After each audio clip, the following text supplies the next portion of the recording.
Kadantamedia.com Tanah Toraja mengabarkan, Bupati Tanah Toraja, Dr. Zadrak Tombek, menyerahkan 696 SK, P3K paruh waktu.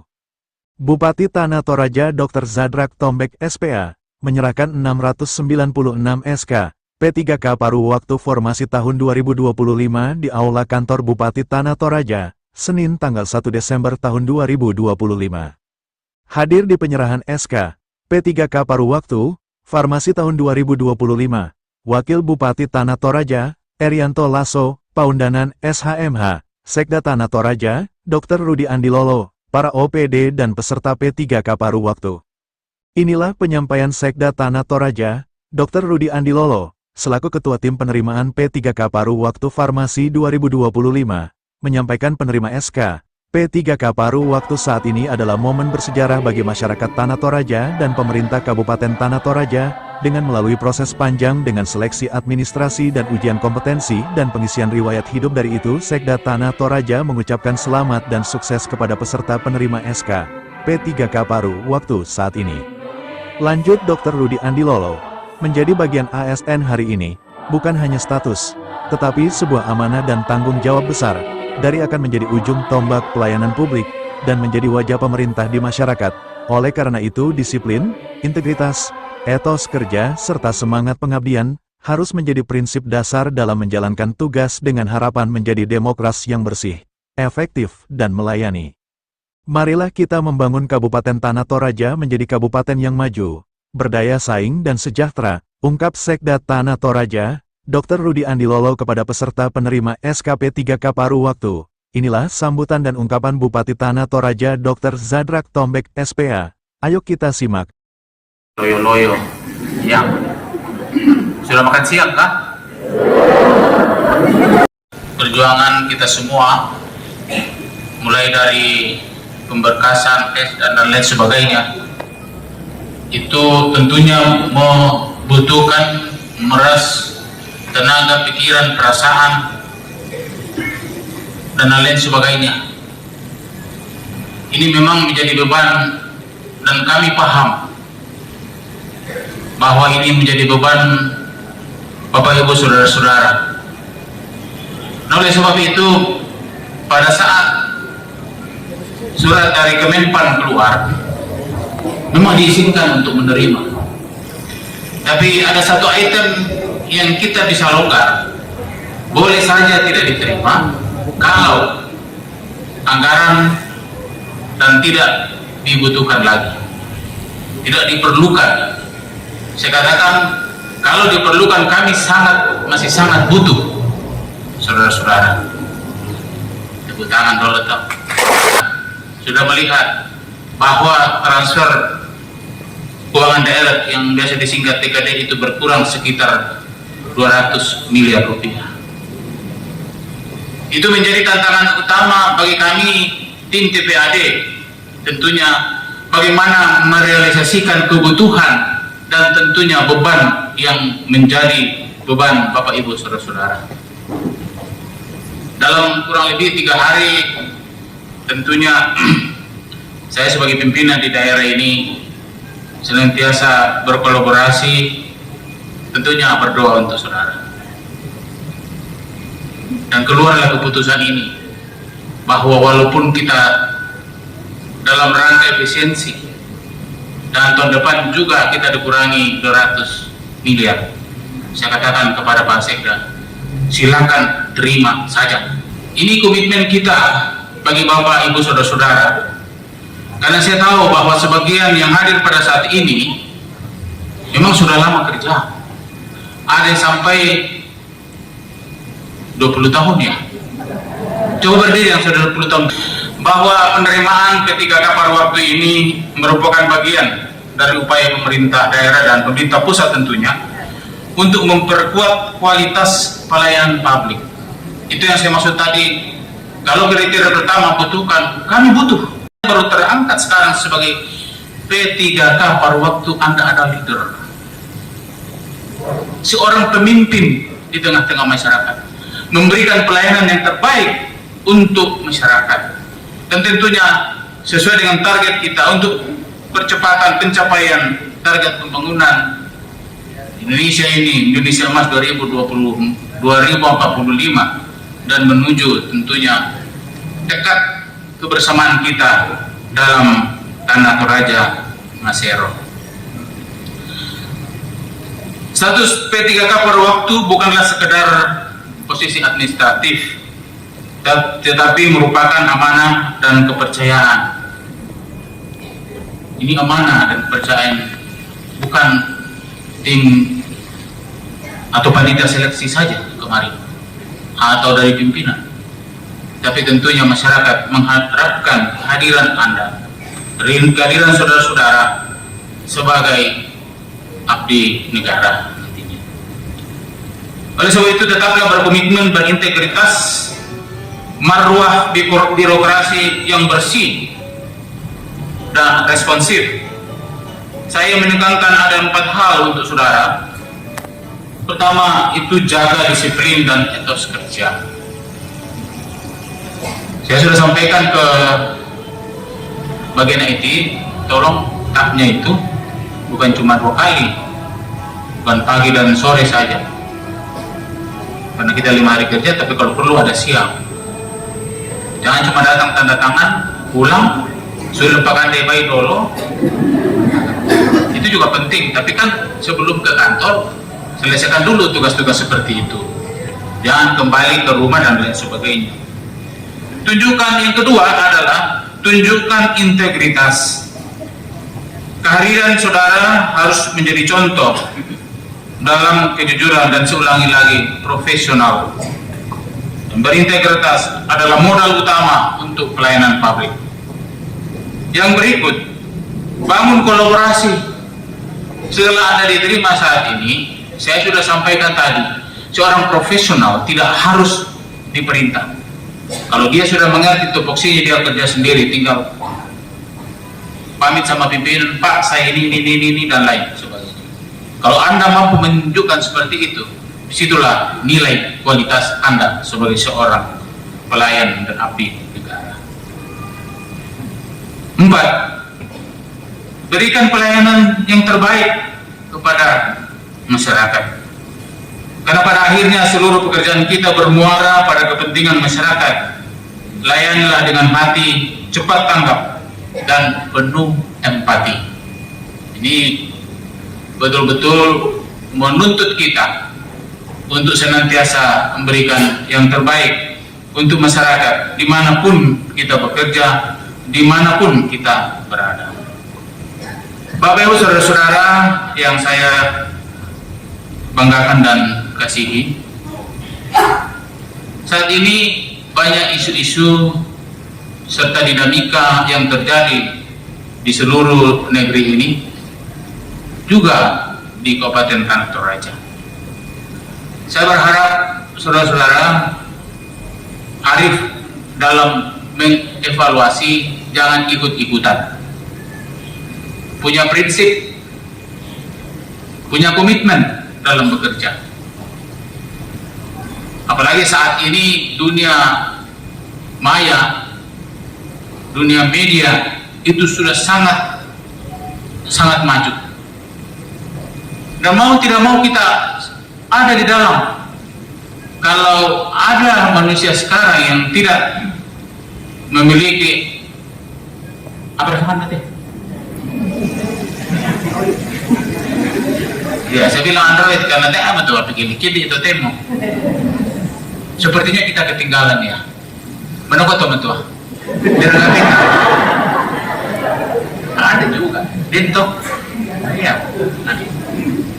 Itu artinya bahwa kita tidak bisa lepas dari media-media yang ada saat ini. Cuma perlu selektif yang mana betul-betul bisa membangun kepribadian kita. Jangan seolah-olah mood kita dipengaruhi oleh ini. Misalnya buka Facebook, dia begitu muncul, ya Tuhan, Yuli, ketawa-ketawa. Terus kemudian pas menyinggung temannya, susah omong. Jadi seolah-olah mood kita diatur oleh media. Hati-hati Bapak Ibu. Nah, oleh sebab itu saya sarankan untuk saudara-saudara, kalau pada saat kerja jangan pegang HP dulu, kecuali cari data. Karena ini sangat mengganggu Bapak Ibu dalam melayani masyarakat, apalagi saudara-saudara yang kerja misalkan kepelayanan langsung masyarakat. Nantinya, umpah menambah dapat, oke, sebentar kok impus mau sebentar.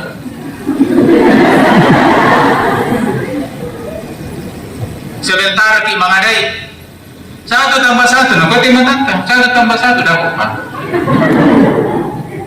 Itu yang saya maksud, bahwa media ini adalah salah satu yang sangat kita perlukan untuk pengembangan diri kita. Tapi di satu sisi kita mesti sangat arif dan bijaksana mempergunakannya untuk bisa tentunya memperkuat kita dalam pelayanan kita sehari-hari. Bapak Ibu saudara-saudara yang saya kasihi, masih di bulan Desember ini ada berbagai program-program atau kegiatan-kegiatan yang kita laksanakan di Kabupaten Tanah Toraja. Tak lain dan tak bukan adalah bagaimana meningkatkan ekonomi, pergerakan ekonomi yang ada di masyarakat. Yang pertama, ini sudah mulai ini lomba pohon Natal dan pernik-perniknya.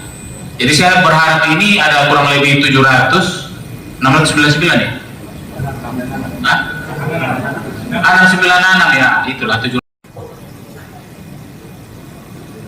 Ya kalau kita hadir di kalau kita hadir di sini kurang lebih 700, itu artinya paling kurang 700 nanti pulang sudah ada pohon Natal. Kita memang membantu yulu batata benar. Batalkan iskam dah oke.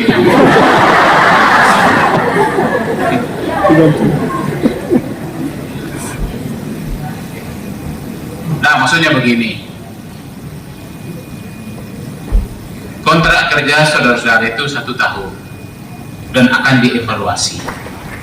Ya. Jadi tolong tunjukkan sesuatu kinerja yang tidak memungkinkan untuk tidak disambung kembali. Ya. Yang menentukan itu bukan pimpinan, ini banyak ada pimpinan di sini. Yang menentukan itu bukan pimpinan, tapi yang menentukan itu adalah saudara-saudara semua.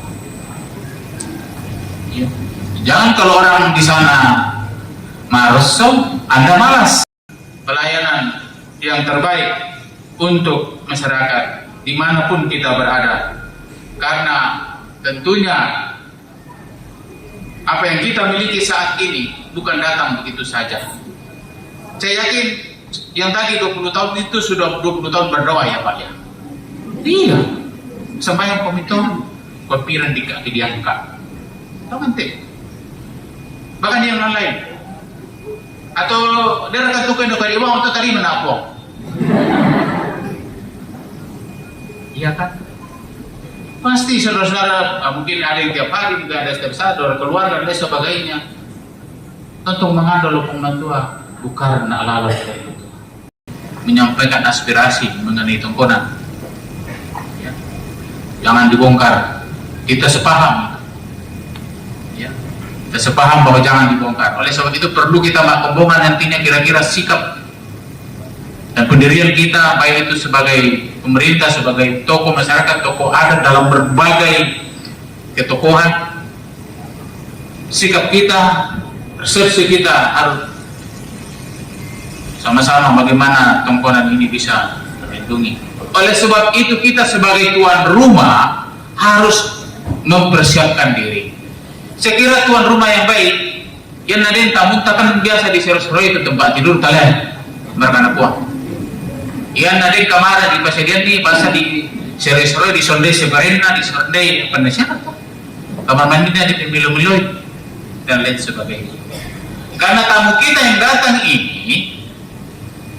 ini kan akan membawa kesejahteraan untuk masyarakat kita. Jangan sampai ada yang berpikir, si aku tenanku, si aku warungku, si aku dan lain. Jangan seperti itu. Ya, kita berbicara, kita selalu bersikap bagaimana Tanah Toraja ini maju untuk kita sebagai pelayan masyarakat senantiasa memikirkan bagaimana masyarakat kita sejahtera. Oleh sebab itu tagline Tanah Toraja Masero yang mungkin akan disampaikan oleh MC nanti, kita akan sampaikan bersama-sama nanti. Itu tentunya menjadi hal yang perlu kita tanamkan dalam hati dan pikiran kita. Kemarin banyak yang katakan, dulu Milo, kemudian kemarin Tesa, malah sekarang Masero. Muncul lagi di media. Apa berarti dulu? Aduh, ini contoh saja. Ini karena kita kurang mengerti bagaimana proses-proses arah kebijakan secara keseluruhan. Karena tagline ini adalah itu sudah tercantum dalam RPJMD atau Renstra yang kita akan kerjakan 5 tahun ke depan. Waktu kemarin di Malawi, karena saya bagian dari Malawi waktu itu adalah program kerja selama 5 tahun, walaupun kami waktu itu 4 tahun. Apa yang kami akan capai dalam 4 tahun itu, bagaimana Toraja ini bisa merapi. Ya, sudah ada fokus target kinerja yang kita tentukan hingga membuat tagline seperti ini. Bukan dibikin-bikin atau dipikir-pikir saja, sama saja dengan Tanah Toraja Masero. Dalam RPJMD itu Bapak Ibu, itu terdiri kurang lebih 500 lembar. Ya, saya tanya beberapa pegawai yang ada di BPDA, kau ngerti tidak ini semua? Dia bilang sama bulan pi, pakai gua pala saya, atau gua sekitar 60-70% saya bisa serap. Bahkan ada yang katakan, bayi nangkap di tahun kemarin bisa serap di 60%. Nah, oleh sebab itu pemerintah Kabupaten Tanah Toraja membuat satu tagline yang bisa sebenarnya menjadi intisari sebenarnya daripada RPJMD itu. Itu visi kita, Tanah Toraja maju, berdaya saing berbasiskan budaya. Itu merupakan arah rembu lalu lintas, kalau lalu lintas ya ke depan apa yang kita akan capai. Dan di Tanah Toraja Masero itu visi ini bisa akan tercapai pada saat pikiran kita bersih, hati kita bersih, dan tentunya kita lingkungan bersih. Bersih ini bukan cuma hal yang ditanamkan begitu saja, tapi marilah ini menjadi budaya bagi kita, budaya bersih tentunya. Kemudian budaya ini selain memang terutama bagaimana kita menjaga adat dan budaya kita, tetapi tentunya budaya-budaya seperti itu kemarin juga di Cerdas Cermat yang dilaksanakan oleh Kejaksaan, saya sampaikan, marilah kita membudayakan anti korupsi. Inilah budaya Bapak Ibu. Ya. Dan itu semua bisa terrealisasi, bisa teraplikasi, itu jadi booming istilah anak muda sekarang, kalau disertai dengan pikiran dan hati yang bersih. Kadantamedia.com Tanah Toraja, Anton mengabarkan dari Aula Kantor Bupati Tanah Toraja Jalan Pongtiku, Pantan Makale, Kabupaten Tanah Toraja, Sulsel.